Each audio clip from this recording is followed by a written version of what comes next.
Phos's mace struck Sigismund's right shoulder. Ceramite shattered, bones cracked. Pain shot down Sigismund's arm.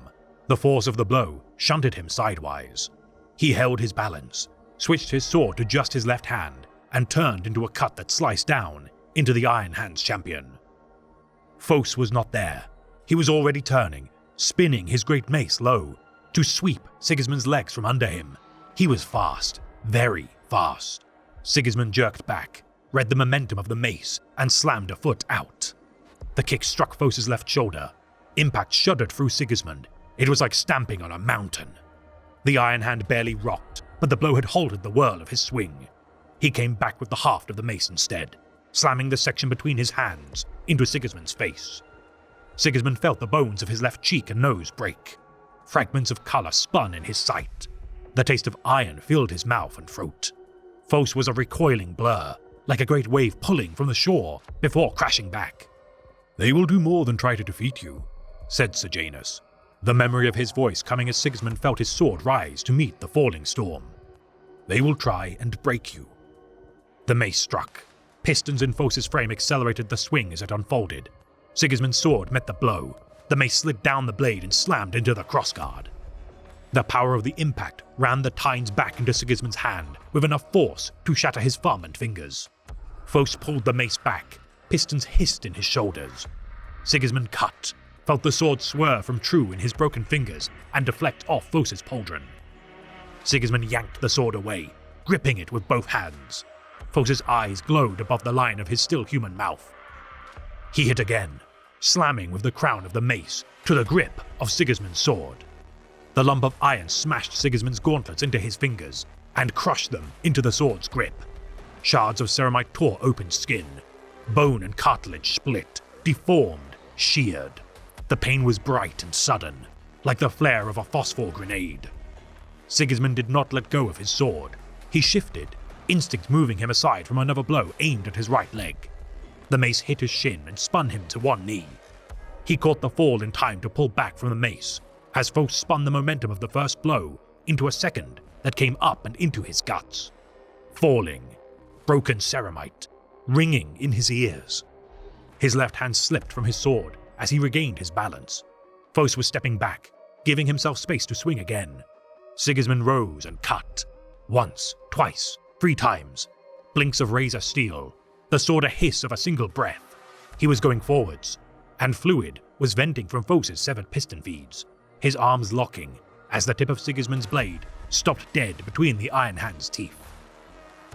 Phos went still at the blade touch. A single impulse of nerves and muscle, the sword would skewer Phos through the skull. Sigismund drew breath to issue quarter. "Enough," the voice ground through the chamber. Ferrus Manus walked into the circle. Sigismund met the Primarch's gaze. This close, Sigismund could mark the lines of similarity with his own Genefather, could feel the wash and flow of his power and presence, the thunder edge to the air, the promise of wonder and destruction. Sigismund felt it beat against his senses. He remained unmoving, the sword still poised. Phos's breath balked the blade tip.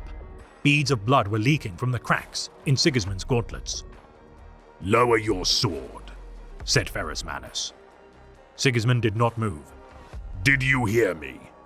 Sigismund turned his gaze to Phos. Piston fluid was dripping slowly from his limbs. "Phos of the 10th Legion, do you yield?" A muscle twitched beside the mouth, but no words came. "Do you yield?" "He will not yield without my willing it," said Ferrus Manus. "Would you kill him for it, Templar?" "No, Lord," said Sigismund. "I would not see a brother die for pride." Ferrus's gaze darkened. Sigismund could feel thunder pressure in his head. He knew that he could die here, die and not even realize the blow had struck. He held himself still, his gaze steady. Ferrus Manus looked at him for a long moment more. Then he turned to Phos. "Yield," he said. "I yield," said Phos. Sigismund lowered the blade, feeling the numbness stealing the strength and pain from his fingers. Ferrus Manus was already at the exit from the room, Horus at his side, talking closely. "I think I may remember that until the end of my days," said Sejanus, clapping his hand on Sigismund's shoulder. Sigismund raised the sword and rested the flat of the blade against his forehead. "It is done," he said. "It is," said Sejanus, his voice low. Sigismund felt a prickle on his skin and looked over the heads of the other Imperial fists. Rogel Dorn was looking directly at him, face unreadable. But for a second, Sigismund thought he saw a flash in the dark depths, a light, brief and bright, and then gone, a ghost of emotion, fleeing before it could be seen. Sigismund raised his sword in salute. There was cheering now. Lunar wolves and Imperial fists, filling the air with roars and calls of victory. Still holding his son's gaze, Rogel Dorn nodded once and brought his fist to his chest.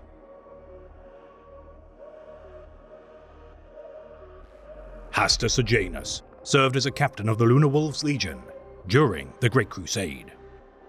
A close friend of Primarch Horus Lupercal, as master of the 16th Legion's 4th Company, Sejanus' influence was regarded by all of his peers as the perfect example of what a senior commander should be.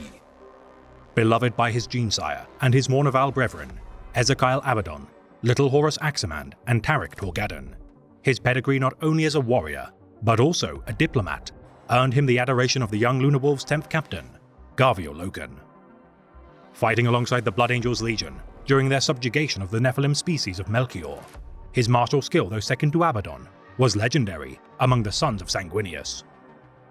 Supervising the Thousand Sons Legion contingent alongside his comrade-in-arms, Phocis Takar, during the secondment of the Sons of Magnus to learn from Horus's Legion, the captain of the Second Fellowship proudly stood by Sejanus' side during the coronation of his Primarch to the position of War Master.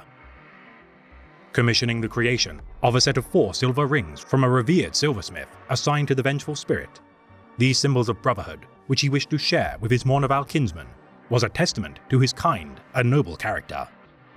His efforts thwarted by Captain Sergar Targos, who murdered the silversmith to preserve the secrecy of the warrior lodges from being uncovered, the deception burgeoning within the 16th Legion would soon be turned on their virtuous captain. Meeting with the ruler of the planet designated 6319 during the closing years of the Great Crusade, Sejanus and his retinue were murdered during an ambush believed to be orchestrated by the Wordbearer's chaplain, Erebus.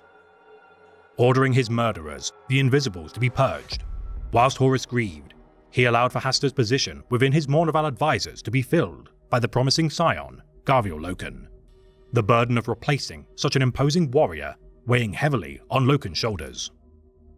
Assuming his form during the injury of Horus within the Serpent's Lodge of Darwin, Erebus manipulated the War Master using the face of a trusted friend to which he and his men still grieved.